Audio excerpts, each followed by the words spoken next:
जय हिंद। कैसे हैं आप लोग? आशा करते हैं कि आप लोग बहुत अच्छे होंगे और हम हैं मैथ गुरु शशि सर। जैसा कि आपको जानकारी है कि आज जो है 6 मई 2026 है और आप हमारे बोर्ड पर देख रहे होंगे कि क्लास 10 का जो है मैथ है और इसमें हम लोग दो चर वाले रैखिक समीकरण linear equation in two variable दो चर वाले रैखिक समीकरण की बात करने जा रहे हैं। इससे पहले हम लोगों ने वास्तविक संख्या पढ़ा दिया है, बहुपद पढ़ा दिया है और दो चर वाले रैखिक समीकरण भी शुरू कर लिया है। लेकिन आज दो चर वाले रैखिक समीकरण हल करने की जो 5 विधि है उसमें आज हमारा दूसरा विधि स्टार्ट होने जा रहा है, जिसका नाम है प्रतिस्थापन विधि, सब्स्टिट्यूशन मेथड। आप अगर समझना चाहते हैं तो आप लगातार हमारे वीडियो में बने रहें और आप हमारे वीडियो को पहले बार देख रहे हैं तो जल्दी से जाइए हमारे फेसबुक पेज और यूट्यूब चैनल पर और वहां जाके सब्सक्राइब कर लीजिए, बेल आइकन को पुश कर लीजिए और पर क्लिक कर लीजिए ताकि जितने भी वीडियो डालेंगे उसका नोटिफिकेशन आपको मिल जाए। चलिए स्टार्ट करते हैं बिना देर किए हुए प्रतिस्थापन विधि। सबसे बेस्ट विधि माना जाता है। देखिए मान लीजिए दो समीकरण हम ले रहे हैं। एक समीकरण ये ले रहे हैं x + y = 15, ये ले रहे हैं x - y = 17। ये दो समीकरण हमेशा दो चर वाले रैखिक समीकरण में देखने को मिलेगा। आप क्या करिए, एक को समीकरण फर्स्ट मान लीजिए, एक को सेकंड मान लीजिए। अब प्रतिस्थापन विधि में क्या होता है कि यदि आप समीकरण फर्स्ट से x या y का मान निकालते हैं तो ये समीकरण 2 में प्रतिस्थापित किया जाता है, या 2 से निकालते हैं तो 1 में प्रतिस्थापित किया जाता है। तो यहाँ से हम लिखते हैं समीकरण फर्स्ट से, समीकरण जो है फर्स्ट से, और समीकरण फर्स्ट है x + y = 15। आप यहाँ से देखेंगे कि ये प्लस है तो इधर माइनस हो जाएगा।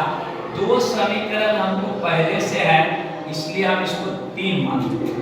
अब यहाँ से आप देख लीजिए x का वैल्यू निकाले हैं तो फर्स्ट से निकाले हैं तो लिखेंगे समीकरण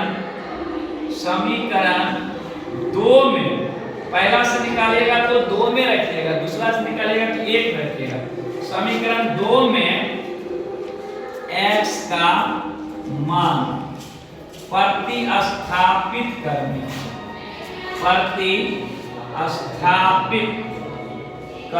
पर ये देखिए प्रतिस्थापित करने पर तो आपका जो है यहाँ से 2 है x - y = 70। आप x का वैल्यू देखिए यहाँ से लेना है 15 - y, ये आपके पास ऑलरेडी है बराबर 70। अगर दोनों -y को ऐड करते हैं तो -2y = 17 हो जाएगा। यहाँ से देख लीजिएगा थोड़ा, ये -2y और इधर आपका 17 है, ये 15 प्लस तो इधर माइनस हो जाएगा। -2y = 17 में से 15 घटा दो, कितना हो जाएगा 2, y = 2/-2 कट जाएगा, यहाँ से -1 आएगा। आप देखिए y का मान आ गया। आप 1, 2 या 3 किसी भी समीकरण में y का मान रखेंगे तो x का मान निकल जाएगा, लेकिन अगर 3 में रखेंगे तो जल्दी निकल जाएगा। तो यहाँ लिखते हैं समीकरण 3